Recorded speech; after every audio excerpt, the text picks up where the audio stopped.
من أول ما بدأت الحضارات في الشرق الأوسط كان في دايما ناس بتدعي إن عندها قدرات خارقة، ناس بتتعامل مع العالم السفلي وتتحكم في الأرواح والجن.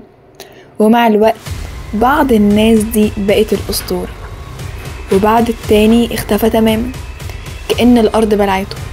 النهاردة في The Black Archive هنكشف حكايات عن أخطر وأقوى السحرة والدجالين في الوطن العربي اللي محدش قدر يفسر حقيقتهم لحد النهاردة.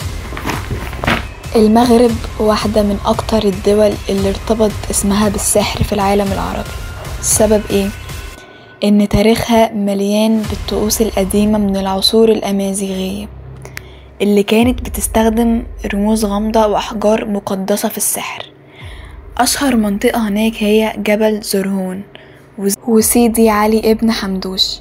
الناس بتقول انهم مركز طقوس سحرية حقيقية، وفي شخصية اتكلم عنها المؤرخين اسمها سيدي الشرفة. كان الناس بتعتقد انه ولي صالح، لكن بعض الروايات بتقول انه كان من اقوى اللي استخدموا السحر الاسود. كان بيستخدم طلاسم مكتوبة بحروف سريانية، وكان معروف ان محدش يقدر يزور ضريحه بالليل. حتى دلوقتي في ناس بتقول انها سمعت اصوات واشخاص بيتمشوا جوه المقبرة رغم انها مقفولة من سنين. السودان معروف من زمان بالسحر الشعبي، خصوصا في الجنوب. في كمان دجال اسمه واتبعوا ما تتلى الشياطين على ملك سليمان. وفي كمان دجال اسمه الشيخ حسني من الشرقية، كان بيجمع الناس ويقول انه يخرج الجن من اجسامهم، لكن بعد وفاته اتضح انه كان بيستخدم طلاسم سفلية مستخرجة من كتاب اسمه شمس المعارف الكبرى. في هناك شخصية غامضة اسمها سالم الحضرمي، ظهر في القرن 19.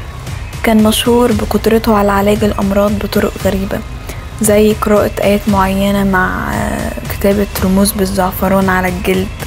لكن بعد فترة الناس لاحظت ان المرضى بيرجعوا بحالة أسوأ أو بيبدأوا يشوفوا كوابيس غريبة.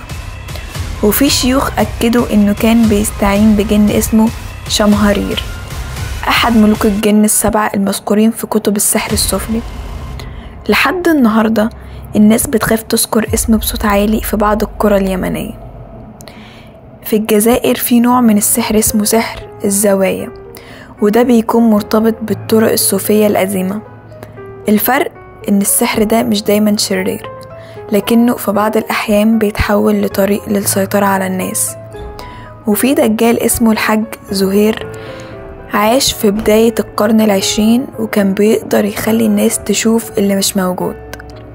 كان بيستخدم بخور غريب وريحان نادر جدا من الصحراء، وبيقول ان الجن يحبون الرائحة دي. اللي راحوله كانوا بيقسموا انهم شافوا ارواح قدامهم. في السعودية وبعض مناطق الخليج السحر بيعتبر من الحرمات الكبرى، لكن ده ما منعش ان في قصص اتنقلت سرا. في رواية قديمة عن دجال نجران اللي كان بيعمل ربط وتفريق بين الناس. كان بيستخدم رمل الصحراء في طقوس غريبة، ويرسم رموز ويقرأ أسماء غير مفهومة، واتمسك بعد كده واتحاكم. لكن الغريب إن لما حرقوا حاجاته النار فضلت مولعة 3 أيام كاملة من غير ما تطفي. من المغرب لحد الخليج كل دولة عندها قصة، وكل ساحر ليه سر. لكن الغريب إن في حاجات بتتكرر في كل القصص: رموز غريبة، كتب ممنوعة، دم، أصوات بتطلع من مكان مفهوش حد. هل دي مجرد أساطير بتتنقل بين الشعوب، ولا فعلا في قوة بتتحرك في الخفا لسه بتأثر على العالم حوالينا؟ احذر، مش كل باب يتفتح لازم تدخله، خصوصا لو مكتوب عليه بلغة انت مش فاهمها.